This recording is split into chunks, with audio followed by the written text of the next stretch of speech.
Amazing.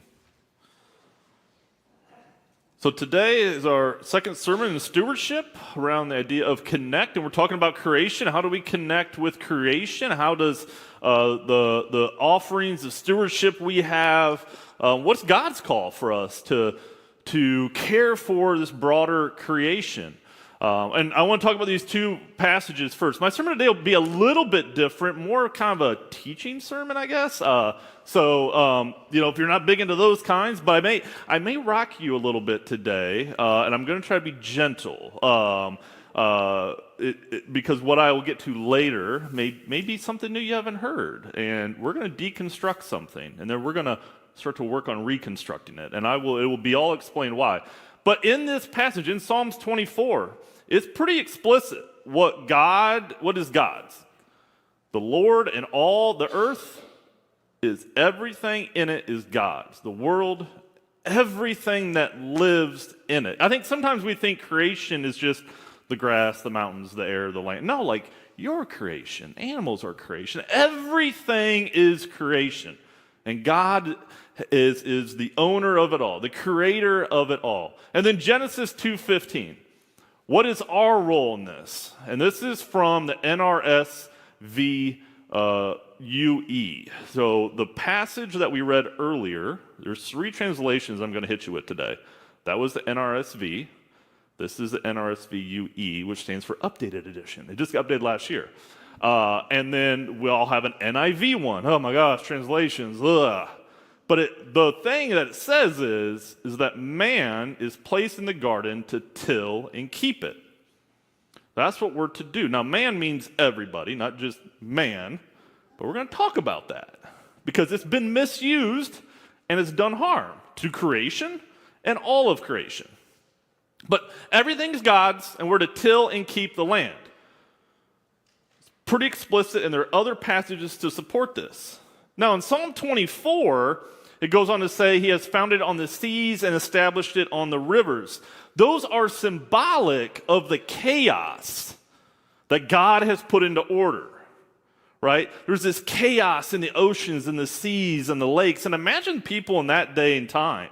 The sea was a scary place.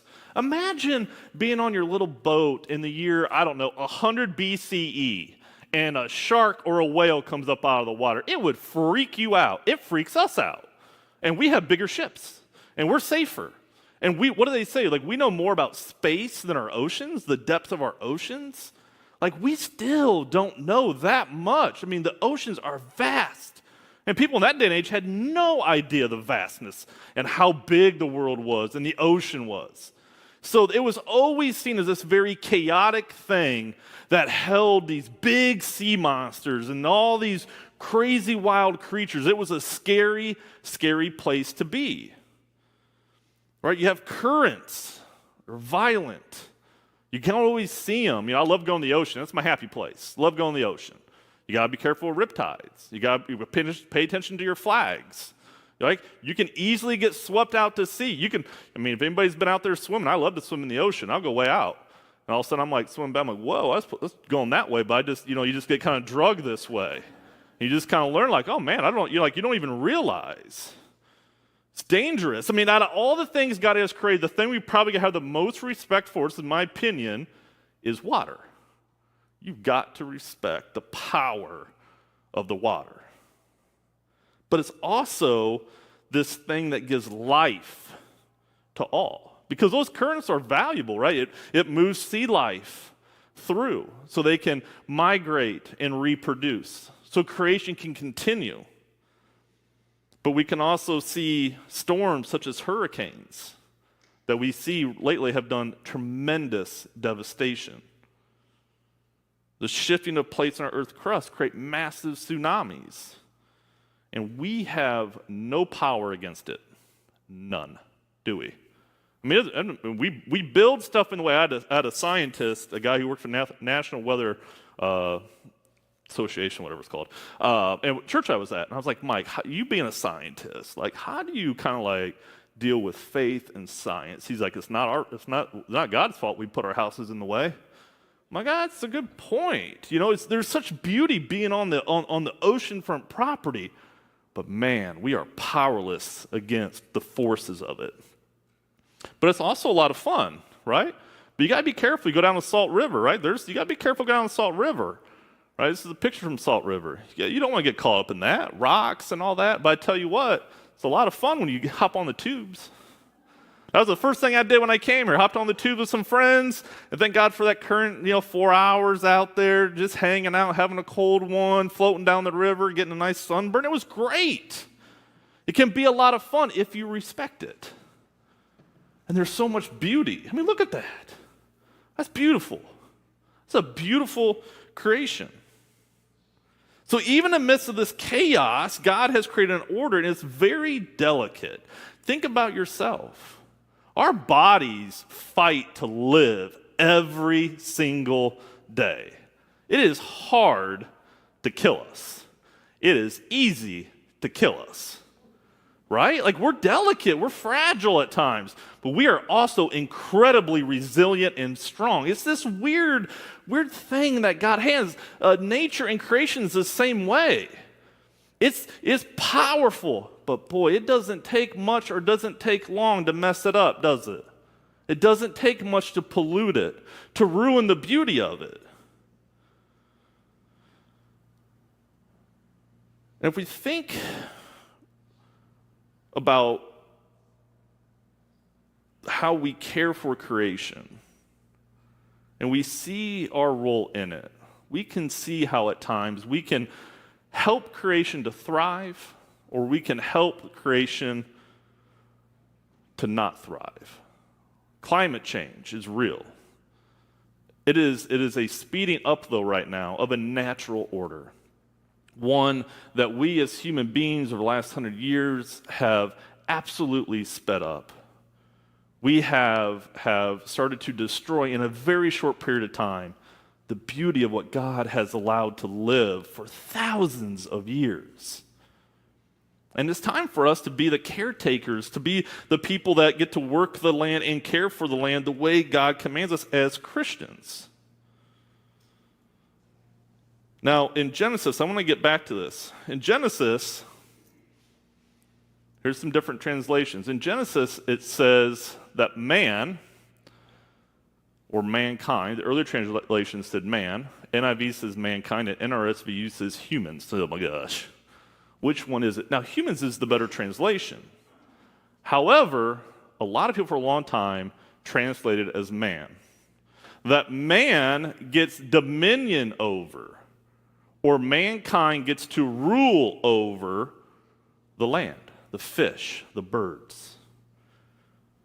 And it's a misuse. We don't get to rule over or have dominion over. And what's happened is we have taken that over history literally. We've read this scripture literally and said, well, we get to do whatever we want because we rule over it. I rule over you. I get to do whatever I want. Right? That's how it's interpreted and how it's thought. So the land is there just to care for us, not us back. I'm there to take all its resources and enrich my own life and to use it for whatever I need because I'm the ruler. I have dominion. But think about this. Do you think God would really create something just for us to rule over it, to destroy it, and he'd be okay with that? Be like, yeah, that's fine, it's cool. Yeah, I don't care. Like, imagine yourself, Scott, you do pottery. You make some great pottery. This was made by Scott Jones. What's genius about this, it only goes down to about right here, doesn't it? Because you didn't want to fill the whole thing with juice, so it's just this little part. It's genius, we don't waste juice. Appreciate that, Scott. That was really thoughtful. But imagine if I'm like, you know what, just toss it on the floor, pitch it around, break it, shatter it, do whatever I want. It's mine. I'm the senior minister. I can rule over the cup. Scott, would you make me some more? You'd probably eventually be like, nah, I'm good. I don't think so, man. Like, you don't respect my thing, the thing I've created with my hands. I think God's the same way. You're not going to respect the creation I gave you, this earth that provided you this beauty, this thing that's going to feed you and nourish you and give you a wonderful place to live. I'm going to put a fail-safe in there. If you're going to mistreat it, it's going to fight back. and creation fights back. But creation also heals itself. Think about COVID. When we weren't going to work for 3 weeks or 3 months, what did creation start to do? It started to heal itself, didn't it? Water started to clean up. Air started to clean up. I mean, even the vibrations they measured on the land had settled down because we weren't driving as much. And the impact in just a few weeks it had on the animals was crazy. If we gave it just a little bit of a rest, the creation would heal. But we don't. It's for us and our use. Whatever I want to do. Now, the word used in this passage for dominion over and rule over, it's pronounced uvad. It's Hebrew. Hopefully I pronounced it right. But it means to work and serve. It has a dual meaning. It doesn't mean to rule or to have dominion over. The original translation is work or serve. We are to work the land and be servants of the land. So we have misused this translation for our own ways to conquer. But creation, again, goes beyond just the lands. It goes to people. We have misused this also with these interpretations when we put the term man in there and rule over, that man is dominant over all creation, including other human beings, especially women. That's a misuse. And it's done tremendous harm for too long. This is where we're going to deconstruct it. Because we have to nowadays. We have to get back to our original calling that the people of this time, where they were trying to understand God and write about God and talk about creation and how God works, to get back to open us up faithfully to what these scriptures mean, to connect us better with creation and each other. There's a word in Genesis, Adamah. Hopefully I said that right. Lloyd, I don't know if I'm saying this right. You may know better than me. Adamah means earth, soil, ground. It's also used to define animals and humans, and it's a feminine noun. You know what the English translation of that word is? Adam. Adam. That gets translated to Adam. A feminine noun gets translated to become Adam, the original first man. What? But that's just how translations work. It's complicated. Hawa means source of life or living, and is translated to Eve. Women are the source of life. I think that's true. Last time I checked, I can't create a child. But it does take two to create. This was the original words that were written in there that we have taken and translated and then misused it. Why is this important? This is where I'm going to kind of deconstruct. Adam and Eve weren't real. Now, I say this to say, if for your faith, right now, I just open up Pandora's box and you're like, oh my God, what do you mean? You can hold on to Adam and Eve being two real people. I'm also opening the box up to say they were not. They were representations of humankind. And when we get back to that, now it's like, for me, it was like, oh, well, what does this mean now for my faith? And now just open up this whole other way of thinking about Scripture. And what does this mean about my place as a human, as a man in creation? What's that mean for us as a church and individuals and collectively in creation? No longer am I to rule and have dominion over people. No longer do I get to have dominion and rule over creation. We are in it together as caretakers. So much life springs from the ground. Adamah. Life comes from the ground. To dust we come, to dust we shall return. And it takes Hawa to be a part of that creation, a respectful part of that creation, a co-respect, a co-working, a co-servanthood, a co-tilling of the land, so creation can continue. So creation can continue to thrive. Trees, plants, animals, birds, fish, us. We need male and female to create. Buy an apple tree. You got to have a male and a female to pollinate. This is all throughout creation. But not everybody is given the ability to create. Now, there was a time where it was thought if you couldn't create, then it was the woman's fault. It's never the man's. But we've learned over time that's not true. We both, at times, for whatever reasons, we may not have the ability to create. We also know that some people don't want to. But everybody has a responsibility as caretakers. As caretakers. And there's the reason why this is important. Because there's a big message right now, a big message in Christian churches about the idea of creation. And if we don't create, if I choose not to be married, if I choose not to have children, I am somehow less than. There are Christian churches, that is a big topic right now in church life. Churches I have heard in this area speak about it, churches that are close by in this area speak about it. And it needs to be pushed up against. Because you are not less than because you choose not to create. Because the task is to be caretakers, not creators. We get some of that ability for some of us.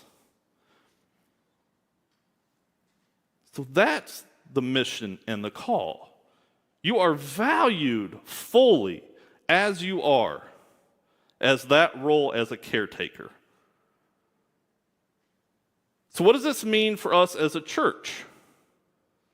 And there's so much we can do as caretakers to connect with creation, to connect with each other. Part of learning about and respecting creation is to go out and connect with it, to get in it, to get your hands dirty, to see it, to breathe it in, to feel it, to fully experience it, to see the beauty of it. Not just nature itself, but each other. See the complication of people. See the beauty of it. See the hands that have worked all day, that are scaly and dirty, and the nails, and somebody put in a good hard, man, there's some grit and beauty about that. I used to do that kind of work back when I was like a teenager. I kind of miss that dirty work. You come home, it's like, I get that shower and that meal, and it feels good, right? Put a good day's work in, man, there's some beauty in that. The stuff that we create as humans, but just the lives that we live, there's so much beauty for us to absorb. We can go out and experience it. And I have yet to find a place that has any more beautiful sunsets in Arizona. Am I right on this? The sunsets here are magnificent. And I'm always touching the scale, aren't I? I haven't been yet, but I hear Sedona's something to see. I want to go next month. I hear the Grand Canyon is something to see. I want to go next month. Anybody here watch Parks and Recreation? Ron Swanson said it's one of the two places that it's okay to cry at. So, if I cry at the Grand Canyon, I guess that's okay. So, I'm excited. I mean, I just can't fathom it. I drove through Tonto National Forest, remind me of the Appalachian Mountains. Can't wait to go back up there and maybe do a little camping. I love the saguaros, the cactuses, all that. They're my favorite, my absolute favorite right now. I can't get enough of them. The history that they could tell if they could speak, right? The history that our nature could tell if it could speak. There's history in that nature that needs to be cared for and preserved.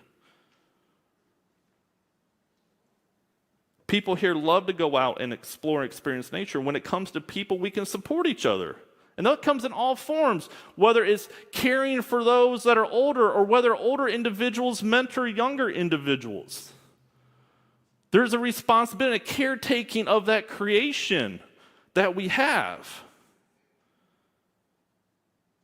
We all are equal at this table and have needs that we can speak up on behalf of, that we can support. So each can find their place in this world as part of God's creation. And we can help to ensure future generations have a beautiful and healthy world to live in. We can care well for our animals. It's a special kind of person who wants to hurt animals on purpose. It's a special kind of person. I'll leave it at that. We should care for our animals. Now, does that mean everybody got to go be vegan? Yes. No, I'm kidding. You don't have to be vegan. It's okay. I like a good steak like all of them. But you know what? We could support ways to ethically source our food, to make sure animals aren't side by side in metal barns and not getting the care and the roaming they need. We can go out and buy that. Now, maybe a little more expensive. Maybe all of us don't have those means. If we don't, that's okay. But if we do, maybe that's the way in which we use our money to support farmers like that. Maybe one day a week you don't eat meat. Meatless Mondays is what I used to call it. Meatless Mondays. Eat some vegan food. I may go back to it. I was thinking about that. I might go back to that. Just one day a week.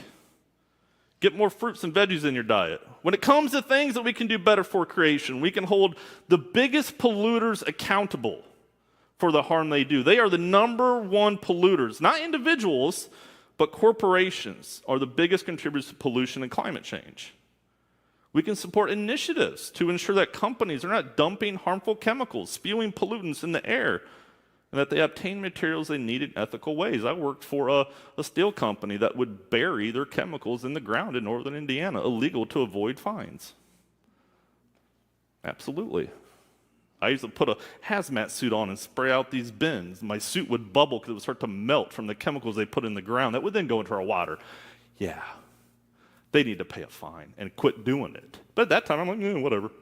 Now I'm like, nope. Think about cobalt. We need that in our phones, don't we? It comes from the Congo. They've had issues employing children to mine that. We need to get better resources, support initiatives for recycling and efforts of that, and hold governments and companies accountable that they're not employing child labor. Maybe we don't need the new iPhone every time it comes out. Maybe you learn how to just keep what you have for another year or two. A friend of mine said every choice you make is a gospel choice. And I think that's a gospel choice. I have a ministry friend who washes his Ziploc bags to reuse them. It's kind of genius. It saves some money. You can invest into climate action portfolios that invest into companies that are working in fields to combat this and to produce products to help us to live more sustainably. And if you want to know more, Matthew Harriman, right over here, Matthew, he's a financial advisor. He'd be glad to help you out with all your financial services needs. So shameless plug. There you go. But that's ways to use your finances and money to support good causes around creation. And to see why this matters, see why all this matters, go out and connect with it. Go out and experience the beauty. Be in awe of God's creation. Don't get tired of looking at the mountains. Don't get tired of seeing the bluest skies I've ever seen in this city. The bluest skies in this state. I've never seen anything like it. Taking a sunset for a second, breathe it in, look at the sunrise, get up early. The more we experience and connect with creation around us, the more we'll understand it, the more we'll love it, the more we'll value it, the more we'll want to care for it and give it to our kids and our friends' kids and their kids to ensure that they have a beautiful world to live in and to be the caretakers that God has commissioned us to be, every single one of us. So may we live into that call as God's caretakers. Amen.